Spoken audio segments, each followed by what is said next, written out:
তো এবার রাজ্যের যা ধার, এই ধার কি কোনোদিন শোধ হবে? আর মানে সেন্টারেরও প্রচুর ধার আছে, তো সেন্টার যে আমাদের মানে টাকার সমুদ্রে ভাসিয়ে দেবে এরকম মনে হচ্ছে, আশ্বাস পাওয়া যাচ্ছে বিজেপি কর্মীদের থেকে, সেটা কি সম্ভব?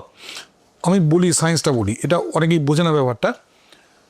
ধরুন আপনি গরিব, আজকে আপনি 5 টাকা ধার নেন, আপনি ব্যবসা করলেন, বড়লোক হলেন, আপনি ধার নেবেন 20 টাকা, কারণ ধার নেওয়ার ক্যাপাসিটি আছে। আপনি যদি 5 টাকার লোক হয়ে আপনি যদি 20 টাকা ধার নেন, তখন সেটা হলো গন্ডগোল। গত 10 বছরে, এবার সেন্ট্রালের ধার আর স্টেটের ধারের আমি একটা পার্থক্য বলি। সেন্ট্রাল গত 10 বছরে এয়ারপোর্টের সংখ্যা দ্বিগুণ করেছে, সেন্ট্রাল গত 10 বছরে হাইওয়ের সংখ্যা দ্বিগুণ করেছে, পোর্টের সংখ্যা দ্বিগুণ করেছে, রেলওয়ে ফ্রেট করিডোর বানাচ্ছে, বিভিন্ন রাজ্যে ছোট ছোট শহরে মেট্রো রেল তৈরি হচ্ছে, সেখানকার জিডিপি বাড়ছে, সেখানকার আয় বাড়ছে, তার সঙ্গে তার ধার বাড়ছে। কিন্তু ধারটা বাড়লে, ধরুন আগ্রাতে যখন মেট্রো রেল হলো, আগ্রায় তো মেট্রো রেল হওয়ার সঙ্গে সঙ্গে অনেক দূরে জমির দাম বাড়লো, সেখানকার দুটো প্রপার্টি তৈরি হলো, সেখান থেকে ট্যাক্স হলো। তো আমার ধার যখন নিচ্ছি, আমার রিপে করার ক্ষমতা বাড়ছে। কলকাতা গত 15 বছরে কলকাতাতেই আছে, কলকাতাটা বাড়েনি। কলকাতায় দমদম থেকে গড়িয়া, তারপর আর বাড়েনি কলকাতা। কেন? কলকাতায় আপনি মেট্রো রেল বাড়তে দেননি, নতুন একটা পোর্ট আনেননি, পুরোনো যে ইন্ডাস্ট্রিয়াল সিটি সেগুলো ঢুকছে, নতুন একটা এয়ারপোর্ট বানাতে দেননি আপনি, যেখানে সারা ভারতবর্ষে এয়ারপোর্ট তৈরি হচ্ছে। এয়ারপোর্ট এক্সপানশন করতে দেননি। কলকাতা এয়ারপোর্ট সেই একটা মসজিদের জন্য সেকেন্ড রানওয়েটা তৈরি হচ্ছে না। আপনি যদি আপনার অ্যাসেট না বাড়ে এবং আপনার অ্যাসেটের দাম না বাড়ে, তাহলে আপনি ধার নিতে সমস্যা। ফলে আমার 2 লাখ থেকে 8 লাখ কোটি আমার ধার হয়ে গেছে, কিন্তু আমার কোনো অ্যাসেট বাড়েনি, আমার ইন্ডাস্ট্রি বাড়েনি, আমার কোনো নতুন কিছু আসেনি না। তাহলে এইখানে ধারটা সমস্যা। আগামীকাল যদি আমরা কিচ্ছু না করি, ধরুন পশ্চিমবঙ্গে বিজেপি ক্ষমতায় এলো, যে কিচ্ছু করলো না, শুধু একটা কাজ করলো, একটা কাজ, সেটা হলো কেন্দ্রীয় যে প্রজেক্টগুলো গত 15 বছরে অ্যাপ্রুভাল হয়েছে, সেগুলো গ্রিন সিগন্যাল দিয়ে দিল। কি কি গ্রিন সিগন্যাল?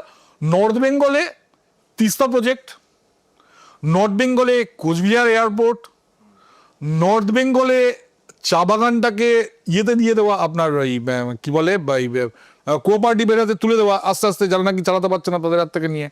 বালুরঘাট এয়ারপোর্ট, রায়গঞ্জে একটা এইমস, যেগুলো কেন্দ্র সরকার দিয়েছে, যেগুলো রাজ্য সরকার করতে দেয়নি, আমি তার কথা বলছি, তার বাইরে আমি যাচ্ছি না।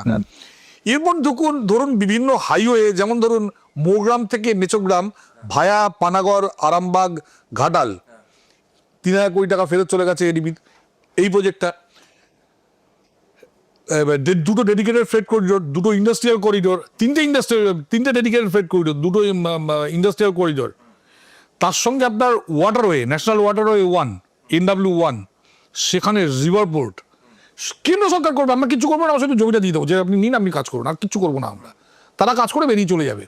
তাতে ওই সিমেন্ট স্টিলে যা খরচ হবে, তাদের সাবকন্ট্রাক্টররা যে কটা লোককে মায়না দেবে, সেই কটা লোক বাজারে গিয়ে যে টাকার আলু পটল কিনবে বা অন্যান্য আসবাবপত্র কিনবে বা বই কিনবে, তাদের ছেলেমেয়ে স্কুলে পড়বে, তাদের ছেলেমেয়ে প্রাইভেট, এইখান থেকে যে টাকা আয় হবে আমাদের রাজ্যের, এখান থেকে যে টাকা আয় হবে, সেই আয়ের জন্য আপনি আগামী দিনে ফুল টাইম টিচার রিক্রুট করতে পারবেন, যেটা আসাম পাচ্ছে, উড়িষ্যা পাচ্ছে, ত্রিপুরা পাচ্ছে।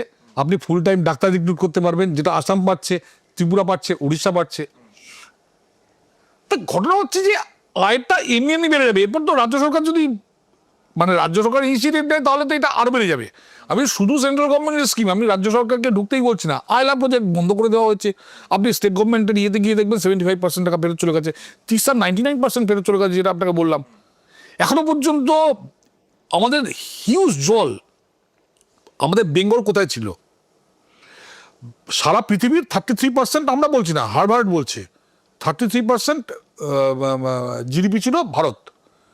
ভারতের সবচেয়ে বেশি পয়সা কোথায় ছিল? বেঙ্গলে। যে জন্য ডাচ, আপনি এই কিছুদিন আগে একটা বই আমি পড়লাম, নামটা মনে পড়ছে না, ডাচেদের যে সাম্রাজ্য তৈরি হয়েছে, সেটা ডাচ ইস্ট ইন্ডিয়া কোম্পানি থেকে তৈরি হয়েছে। তাদের অফিস কোথায় ছিল? চুচুড়ানা, চন্দননগর কোথায় ছিল। পর্তুগিজ, আর্মেনিয়াম, মার্কিন, ব্রিটিশ, সবাই তাদের হেড অফিস এসে তাদের ইস্ট ইন্ডিয়া কোম্পানি এখানে কেন খুলতো? এখানে খুলতো তার কারণ হচ্ছে যে পয়সাটা এখানে ছিল। এবার শুধু মুর্শিদাবাদে, যেটা আজকে সবচেয়ে গরিব জেলা, শুধু মুর্শিদাবাদে ব্যাংকিং করে ওরা পৃথিবীর 15% টাকা ওরা ইয়ে করতো, ট্রানজাকশন করতো। ব্যাংকিং হাব ছিল বেঙ্গল, ব্যাংকিং, জাহাজ, আমেরিকাকে জাহাজ বানানো শিখিয়েছে কে জানেন? রামদুলাল দে সরকার একজন বাঙালি। আমেরিকাকে জাহাজ বানানো শিখিয়েছে। টেক্সটাইলের হাত ছিল এখানে, ইংরেজরা এসে সর্বনাশ করে দিয়েছে। ঘটনা হচ্ছে এডুকেশনের হাত ছিল বেঙ্গল। বেঙ্গলে কালকে ওই সুধাংশু ত্রিবেদী বলেছেন 1 লক্ষ স্কুল ছিল নবজাগরণের আগে। এই যে আমাদের একটা গুল মানে না যে নবজাগরণের পর নাকি আমরা ভদ্রলোক হয়েছি, নবজাগরণের পর আমরা কেরানি হয়ে গেছি। নবজাগরণের আগে আমরা একটা এন্টারপ্রাইজিং যাচ্ছিলাম, নবজাগরণ আমাদের কেরানি বানিয়ে দিয়েছে। সেটাকে বামপন্থীরা এরকম তুলে ধরে যে নবজাগরণের পর নাকি আমাদের প্রচুর। নবজাগরণের আগে 1 লক্ষ স্কুল ছিল। রানী ভবানী এবং কয়েকশো স্কুলকে ফান্ডিং করতেন রানী ভবানী এবং রাজা কৃষ্ণচন্দ্র, রাজা নবকান্ত দেব। এরা কয়েকশো স্কুলকে এরা ফান্ডিং করতেন। এবং এই টিচাররা কিন্তু কেউ মানে সবাই ব্রাহ্মণ ছিলেন না, এটা একটা ভুল কথা যে সবাই টিকিওয়ালা ব্রাহ্মণ। ন, এ 40% ছিল শুধুমাত্র বামুন আর কায়েত। বাকি 60% টিচার তারা ছিল কৈবর্ত, তারা ছিল বাগদি, তিলি।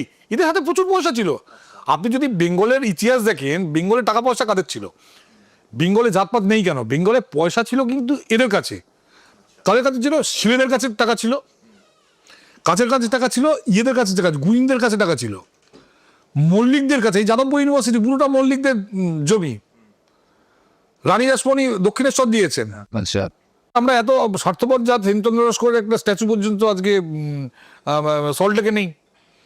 এটা বিধাননগরের জায়গায় হেমনগর হওয়া উচিত ছিল, হেমবাবুর জায়গা বিধাননগর করে দিয়েছি আমরা। ঠিক আছে, এদের হাতে টাকাটা ছিল। আমরা আফটার ইন্ডিপেন্ডেন্স আমরা কি করলাম, এটাকে পুরো একটা সোশ্যালিস্ট কান্ট্রি বানিয়ে দিলাম। এই লোকগুলো সব ব্যবসার ছেড়ে বসে গেল, আমরা এখন বিদেশ থেকে পুঁজি আনছি। আরে পুঁজি তো আমাদের ছিল, আমরা আমাদের লোককে ভিখারি বানিয়ে দিয়ে আমরা এখন বিদেশে যাচ্ছি, যদিও বিদেশে যেতেন পুঁজি আনতে আমেরিকা রাশিয়ায়। আর যে লোকগুলো আমাদের যাদের হাতে পয়সা ছিল, এই ধরুন মতিশীল এটসেট্রা, যাদের হাতে পয়সা ছিল, ঠিক আছে, তারা সরস্বতী প্রেস ছিল ইয়ের নামে, কি যেন, অরুণ গুহ। তো এদের প্রচুর।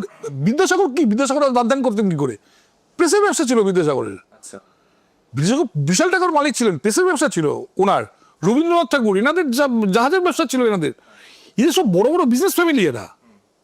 আমরা সেখান থেকে হয়ে গেলাম কেরানি। যে জন্য বঙ্কিমচন্দ্র ওই বাবুতে লিখেছেন না, বাবু মানে ওই কেরানি আর কি। ওই সময় থেকে এই বাবুগিরি শুরু হয়েছে, আর আমরা সেটাকে বড় করে দেখাই যে আমাদের ইয়ে আর কি।